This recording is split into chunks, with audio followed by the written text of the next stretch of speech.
Chapter breaks, short literary escapes, classic audio pills for your commute, bedtime unwind, or a break any time. At Chapter Breaks, we carefully select and curate iconic passages from classic novels, scenes that are powerful, memorable, reflective, and a joy to listen to. Whether it's a timeless first chapter, a dramatic turning point, or a magical moment, each episode offers you the essence of great literature, one short escape at a time. This chapter break is Les Misérables by Victor Hugo, 1862. Volume 5, Book 3, Chapters 1 and 2, The Sewer and Its Surprises. A wounded soul carried into darkness, and a city that hides its secrets beneath the streets. A brief introduction. Victor Hugo's Les Misérables is one of the great monuments of world literature, a vast, compassionate, and fiercely human novel about justice, love, sacrifice, and the struggle for dignity. From the story of Jean Valjean's redemption to the idealism of the barricades and the quiet heroism of ordinary lives, Hugo weaves together the threads of an entire society. The novel embraces suffering and hope in equal measure, revealing the light that persists even in the darkest corners of Paris. These chapters follow Valjean as he enters this underworld of mud, darkness, and uncertainty. Each step is a battle against fear, exhaustion, and the weight of the young man he carries. Hugo transforms the sewers into a symbolic landscape, a place where guilt, sacrifice, and redemption mingle in the shadows. Here, Valjean walks alone, confronting not only the filth beneath the city, but the depths of his own humanity. In this gripping sequence, Jean Valjean escapes the barricade with the gravely wounded Marius in his arms. Surrounded by chaos and gunfire, he makes an impossible decision and disappears into the sewers of Paris, a vast, dangerous labyrinth where light dies and the past clings to every dripping stone. We are about to descend with him into the darkness, a journey of courage, anguish, and unwavering love. Now let's open the page together. Your chapter break begins now. Chapter 1. The Sewer and Its Surprises. It was in the sewers of Paris that Jean Valjean found himself. Still another resemblance between Paris and the sea. As in the ocean, the diver may disappear there. The transition was an unheard-of one. In the very heart of the city, Jean Valjean had escaped from the city, and in the twinkling of an eye, in the time required to lift the cover and to replace it, he had passed from broad daylight to complete obscurity, from midday to midnight, from tumult to silence, from the whirlwind of thunders to the stagnation of the tomb, and by a vicissitude far more tremendous even than that of the Rue Polonceau, from the most extreme peril to the most absolute obscurity. An abrupt fall into a cavern, a disappearance into the secret trap-door of Paris. To quit that street where death was on every side, for that sort of sepulchre where there was life, was a strange instant. He remained for several seconds as though bewildered, listening, stupefied. The waste trap of safety had suddenly yawned beneath him. Celestial goodness had, in a manner, captured him by treachery. Adorable ambuscades of providence. Only the wounded man did not stir, and Jean Valjean did not know whether that which he was carrying in that grave was a living being or a dead corpse. His first sensation was one of blindness. All of a sudden, he could see nothing. It seemed to him, too, that in one instant he had become deaf. He no longer heard anything. The frantic storm of murder which had been let loose a few feet above his head did not reach him, thanks to the thickness of the earth which separated him from it, as we have said, otherwise than faintly and indistinctly, and like a rumbling in the depths. He felt that the ground was solid under his feet. That was all. But that was enough. He extended one arm, and then the other, touched the walls on both sides, and perceived that the passage was narrow. He slipped, and thus perceived that the pavement was wet. He cautiously put forward one foot, fearing a hole, a sink, some gulf. he discovered that the paving continued. A gust of fetidness informed him of the place in which he stood. After the lapse of a few minutes, he was no longer blind. A little light fell through the manhole through which he had descended, and his eyes became accustomed to this cavern.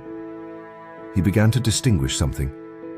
The passage in which he had burrowed, no other word can better express the situation, was walled in behind him. It was one of those blind alleys which the special jargon terms branches. In front of him, there was another wall, a wall like night. The light of the air hole died out 10 or 12 paces from the point where Jean Valjean stood, and barely cast a wan pallor on a few meters of the damp walls of the sewer. Beyond, the opaqueness was massive. To penetrate thither seemed horrible. An entrance into it appeared like an engulfment. A man could, however, plunge into that wall of fog, and it was necessary so to do.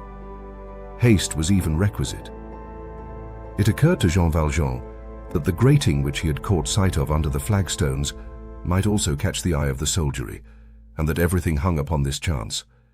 They also might descend into that well and search it. There was not a minute to be lost. He had deposited Marius on the ground. He picked him up again. That is the real word for it. Placed him on his shoulders once more and set out. He plunged resolutely into the gloom. The truth is that they were less safe than Jean Valjean fancied. Perils of another sort, and no less serious, were awaiting them perchance. After the lightning-charged whirlwind of the combat, the cavern of miasmas and traps. After chaos, the sewer. Jean Valjean had fallen from one circle of hell into another. When he had advanced 50 paces, he was obliged to halt. A problem presented itself. The passage terminated in another gut which he encountered across his path. There two ways presented themselves. Which should he take? Ought he to turn to the left or to the right? How was he to find his bearings in that black labyrinth? This labyrinth, to which we have already called the reader's attention, has a clue, which is its slope. To follow to the slope is to arrive at the river. This Jean Valjean instantly comprehended. He said to himself that he was probably in the Sewer des Halles, that if he were to choose the path to the left and follow the slope, he would arrive in less than a quarter of an hour at some mouth on the Seine between the Pont au Change and the Pont Neuf. That is to say, he would make his appearance in broad daylight on the most densely peopled spot in Paris. Perhaps he would come out on some manhole at the intersection of streets. Amazement of the passers-by at beholding two bleeding men emerge from the earth at their feet. Arrival of the police, a call to arms of the neighboring post of guards. Thus they would be seized before they had even got out. It would be better to plunge into that labyrinth, to confide themselves to that black gloom, and to trust to Providence for the outcome. He ascended the incline and turned to the right. When he had turned the angle of the gallery, the distant glimmer of an air hole disappeared. The curtain of obscurity fell upon him once more, and he became blind again. Nevertheless, he advanced as rapidly as possible. Marius's two arms were passed round his neck, and the former's feet dragged behind him. He held both these arms with one hand and groped along the wall with the other. Marius's cheek touched his and clung there, bleeding. He felt a warm stream which came from Marius trickling down upon him and making its way under his clothes. But a humid warmth near his ear, which the mouth of the wounded man touched, indicated respiration and consequently, life. The passage along which Jean Valjean was now proceeding was not so narrow as the first. Jean Valjean walked through it with considerable difficulty. The rain of the preceding day had not, as yet, entirely run off, and it created a little torrent in the center of the bottom, and he was forced to hug the wall in order not to have his feet in the water. Thus, he proceeded in the gloom. He resembled the beings of the night groping in the invisible and lost beneath the earth in veins of shadow. Still, little by little, whether it was that the distant air holes emitted a little wavering light in this opaque gloom, or whether his eyes had become accustomed to the obscurity, some vague vision returned to him, and he began once more to gain a confused idea, now of the wall which he touched, now of the vault beneath which he was passing. The pupil dilates in the dark, and the soul dilates in misfortune, and ends by finding God there. It was not easy to direct his course. The line of the sewer re-echoes, so to speak, the line of the streets which lie above it. There were then in Paris 2,200 streets. Let the reader imagine himself beneath that forest of gloomy branches which is called the sewer. The system of sewers existing at that epoch, placed end to end, would have given a length of 11 leagues. We have said above that the actual network, thanks to the special activity of the last 30 years, was no less than 60 leagues in extent. Jean Valjean began by committing a blunder. He thought that he was beneath the Rue Saint-Denis, and it was a pity that it was not so. Under the Rue Saint-Denis there is an old stone sewer which dates from Louis XIII and which runs straight to the collecting sewer called the Grand Sewer, with but a single elbow on the right, on the elevation of the ancient Cour des Miracles, and a single branch, the Saint-Martin Sewer, whose 4 arms describe a cross. But the gut of the Petite Truanderie, the entrance to which was in the vicinity of the Corinthe wine shop, has never communicated with the sewer of the Rue Saint-Denis. It ended at the Montmartre sewer, and it was in this that Jean Valjean was entangled. Their opportunities of losing oneself abound. The Montmartre sewer is one of the most labyrinthine of the ancient network. Fortunately, Jean Valjean had left behind him the sewer of the markets, whose geometrical plan presents the appearance of a multitude of parrots' roosts piled on top of each other. But he had before him more than one embarrassing encounter and more than one street corner, for they are streets, presenting itself in the gloom like an interrogation point. First, on his left, the vast sewer of the Plâtrière, a sort of Chinese puzzle, thrusting out and entangling its chaos of T's and Z's under the post office and under the rotunda of the wheat market, as far as the Seine, where it terminates in a Y.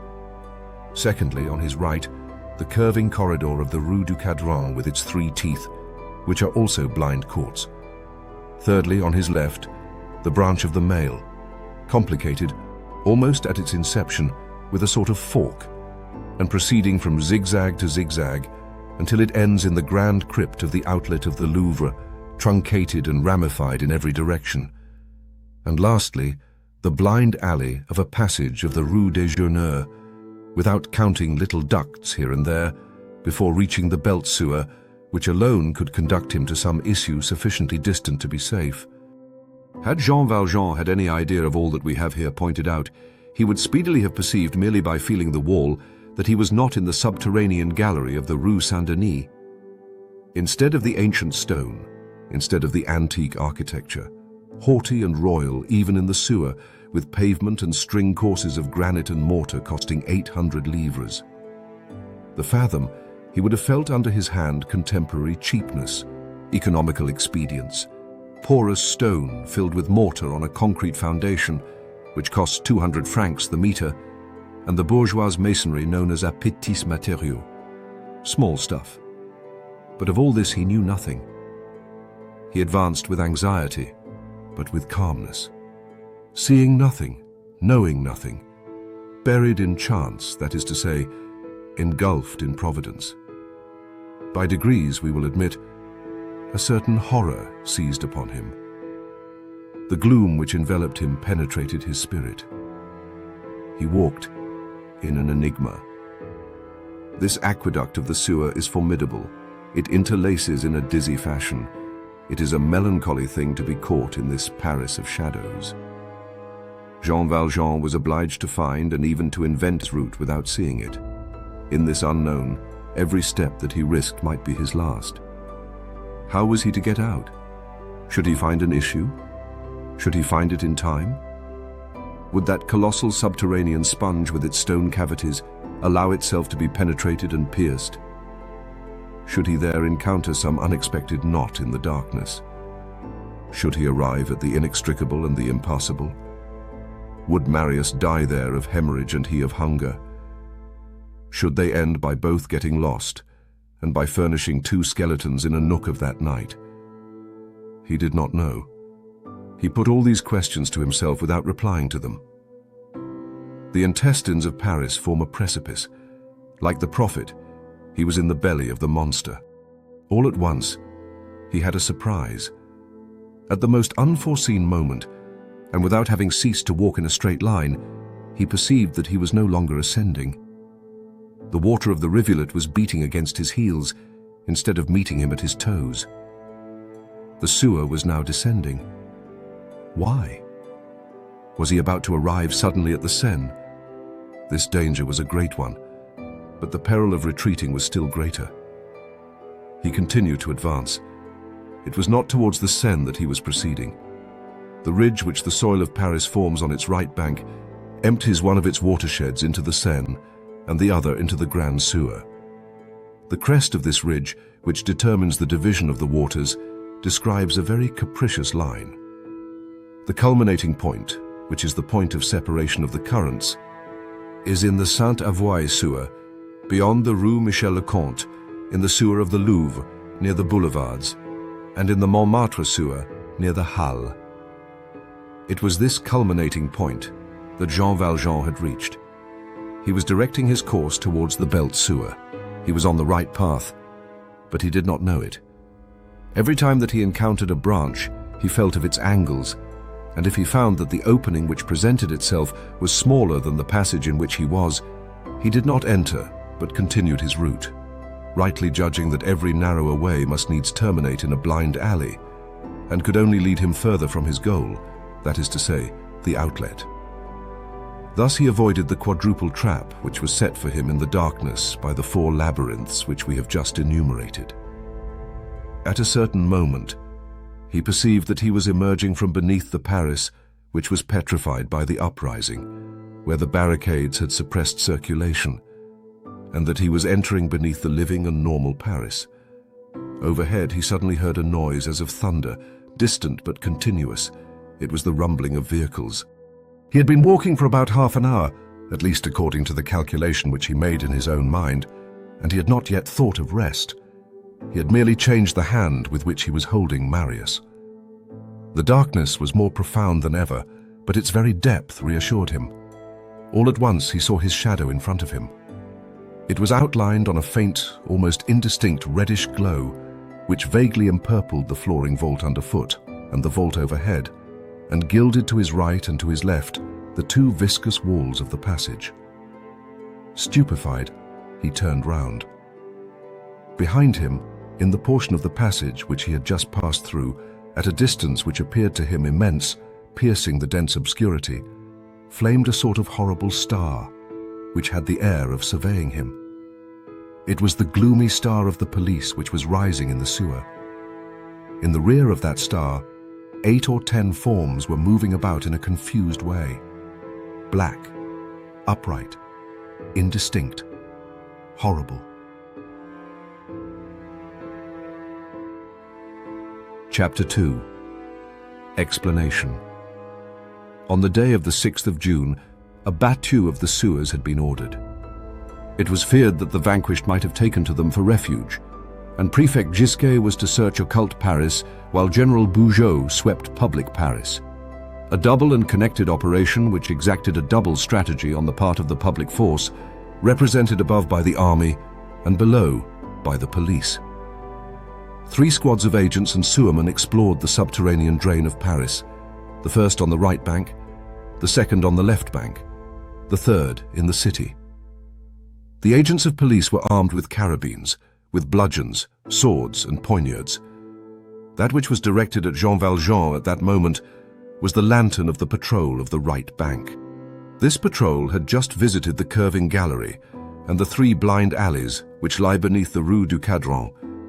While they were passing their lantern through the depths of these blind alleys, Jean Valjean had encountered on his path the entrance to the gallery, had perceived that it was narrower than the principal passage, and had not penetrated thither. He had passed on. The police, on emerging from the Galerie du Cadran, had fancied that they heard the sound of footsteps in the direction of the Belt sewer. They were, in fact, the steps of Jean Valjean. The sergeant in command of the patrol had raised his lantern, and the squad had begun to gaze into the mist in the direction whence the sound proceeded. This was an indescribable moment for Jean Valjean. Happily, if he saw the lantern well, the lantern saw him but ill. It was light, and he was shadow. He was very far off and mingled with the darkness of the place. He hugged the wall and halted. Moreover, he did not understand what it was that was moving behind him. The lack of sleep and food and his emotions had caused him also to pass into the state of a visionary. He beheld a gleam, and around that gleam, forms. What was it? He did not comprehend. Jean Valjean having paused, the sound ceased. The men of the patrol listened and heard nothing. They looked and saw nothing. They held a consultation. There existed at that epoch, at this point of the Montmartre sewer, a sort of crossroads called de service, which was afterwards suppressed on account of the little interior lake which formed there, swallowing up the torrent of rain in heavy storms. The patrol could form a cluster in this open space. Jean Valjean saw these spectres form a sort of circle. These bulldogs' heads approached each other closely and whispered together. The result of this council held by the watchdogs was that they had been mistaken, that there had been no noise, that it was useless to get entangled in the belt sewer, that it would only be a waste of time, but that they ought to hasten towards Saint-Merry. That if there was anything to do and any bousingot to track out, it was in that quarter. From time to time, parties resold their old insults. In 1832, the word bousingot formed the interim between the word Jacobin, which had become obsolete, and the word demagogue, which has since rendered such excellent service. The sergeant gave orders to turn to the left, towards the watershed of the Seine. If it had occurred to them to separate into two squads and to go in both directions, Jean Valjean would have been captured. All hung on that thread. It is probable that the instructions of the prefecture, foreseeing a possibility of combat and insurgents in force, had forbidden the patrol to part company. The patrol resumed its march, leaving Jean Valjean behind it. Of all this movement, Jean Valjean perceived nothing, except the eclipse of the lantern which suddenly wheeled round. Before taking his departure, the sergeant, in order to acquit his policeman's conscience, discharged his gun in the direction of Jean Valjean. The detonation rolled from echo to echo in the crypt, like the rumbling of that titanic entrail. A bit of plaster which fell into the stream and splashed up the water a few paces away from Jean Valjean warned him that the ball had struck the arch over his head. Slow and measured steps resounded for some time on the timberwork, gradually dying away as they retreated to a greater distance. The group of black forms vanished. A glimmer of light oscillated and floated, communicating to the vault a reddish glow which grew fainter, then disappeared. The silence became profound once more. The obscurity became complete. Blindness and deafness resumed possession of the shadows. And Jean Valjean, not daring to stir as yet, remained for a long time leaning with his back against the wall, with straining ears and dilated pupils, watching the disappearance of that phantom patrol.